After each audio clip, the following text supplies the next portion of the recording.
Hello friends, આજની આ recipe બનાવવા માટે પહેલાં આપણે અડધો કપ મગની દાળ લઈશું અને એમાં પા કપ અડદની દાળ એડ કરીશું. અડદને બદલે ફક્ત મગની દાળ લેવી હોય તો પણ લઈ શકાય છે. તો આજે આપણે સમર સ્પેશિયલ ઠંડા ફુલકા કોલ રેસીપી બનાવવાના છીએ. જે લોકો ચટપટું અને ટેસ્ટી ખાવાના શોખીન છે એના માટે આ બેસ્ટ રેસીપી છે. તો આને આપણે 2-3 વાર પાણીથી ધોઈ લઈશું. હવે એમાં પાણી ભરી એને 2 કલાક માટે પલાળી રાખીશું. દાળને પલાળી 2 કલાક જેવો ટાઈમ થઈ ગયો છે અને દાળ સારા એવા પ્રમાણમાં ફૂલી ગઈ છે. તો આપણે એનું પાણી નિતારી લઈશું અને દાળને મિક્સી જારમાં લઈ લઈશું. તો ફ્રેન્ડ્સ, રેસીપીને આગળ જોઈએ તે પહેલાં એક રિક્વેસ્ટ છે. તમે મારી ચેનલ પર નવા છો અને હજુ સુધી મારી ચેનલને સબસ્ક્રાઈબ નથી કરી તો કરી લો.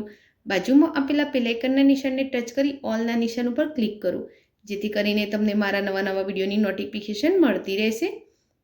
તો દાળનું બધું જ પાણી નિતારી લેવાનું છે અને પછી દાળમાં પાણી નાખ્યા વગર જ દાળને પીસવાની છે અને એકદમ આ રીતે ફ્લફી પેસ્ટ બનાવી લઈશું. હવે આ પેસ્ટને આપણે બાઉલમાં લઈ લઈશું અને તેને બરોબર ફેટી લઈશું. દાળના આ બેટરને આપણે એક જ ડાયરેક્શનમાં ફેટવાનું છે.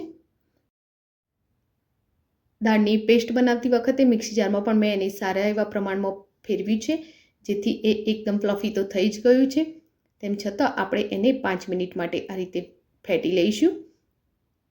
બેટરને જુઓ, આ રીતે ચમચીથી આમ નાખતા પણ એ જલ્દી નીચે નથી આવતું, એટલે કે એ એકદમ ફ્લફી થઈ ગયું છે. તો હવે આપણે એમાં મસાલા એડ કરી લઈએ.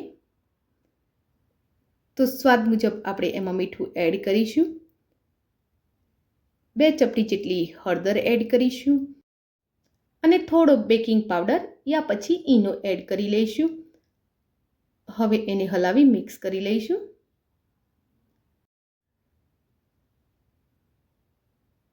તો આ આપણું બેટર એકદમ રેડી થઈ ગયું છે અને એકદમ ફ્લફી પણ છે.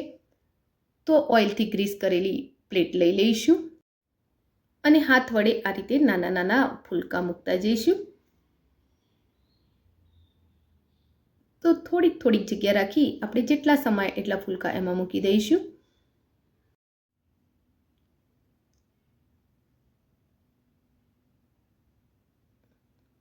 અને તૈયાર કરેલી આ ફૂલકાની પ્લેટને આપણે સ્ટીમરમાં મૂકી દઈશું અને એને સ્ટીમ કરી લેવાના છે.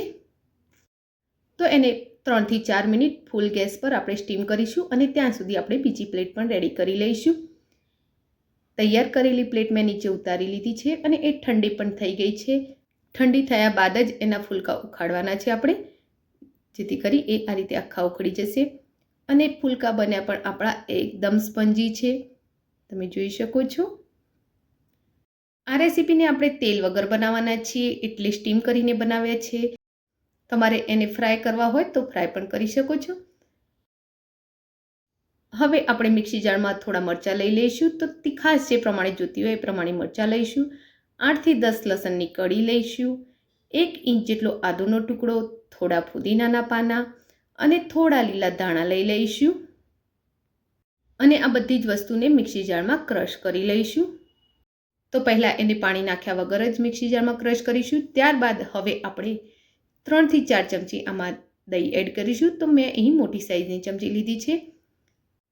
તૈયાર કરેલા દહીંની આ પેસ્ટને આપણે બાઉલમાં લઈ લઈશું. ત્યારબાદ એમાં બીજી છાશ એડ કરીશું. મારી જોડે છાશ હતી એટલે હું છાશ એડ કરી રહી છું. છાશ ના હોય તો દહીંનું પ્રમાણ વધારે રાખવું અને બીજું થોડું પાણી એડ કરવું. હવે આમાં અડધી ચમચી શેકેલા જીરુંનો પાવડર એડ કરીશું, અડધી ચમચી સંચળ પાવડર એડ કરીશું અને સ્વાદ મુજબ મીઠું એડ કરીશું. ત્યારબાદ એને હલાવી મિક્સ કરી લઈશું.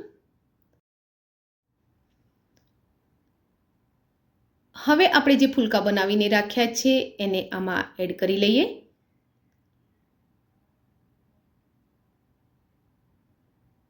ફરીથી એને હલાવી લઈશું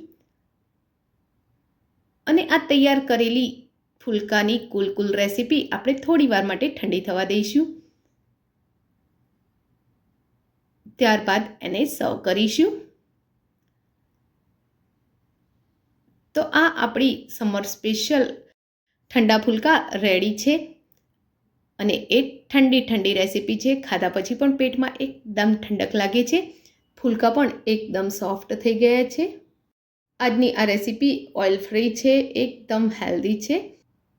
તો સર્વ કર્યા બાદ આપણે એના ઉપરથી આ રીતે મરચું ભભરાવી દઈશું. તો ફ્રેન્ડ્સ, આજની આ રેસીપી તમને કેવી લાગી એ કોમેન્ટ બોક્સમાં જરૂરથી લખજો. રેસીપી ગમી હોય તો વિડીયોને લાઇક અને શેર કરજો. આવી જ બીજી રેસીપી જોવા માટે મારી ચેનલને સબસ્ક્રાઈબ કરી લેજો. Thank you for watching my video. જય શ્રી કૃષ્ણ.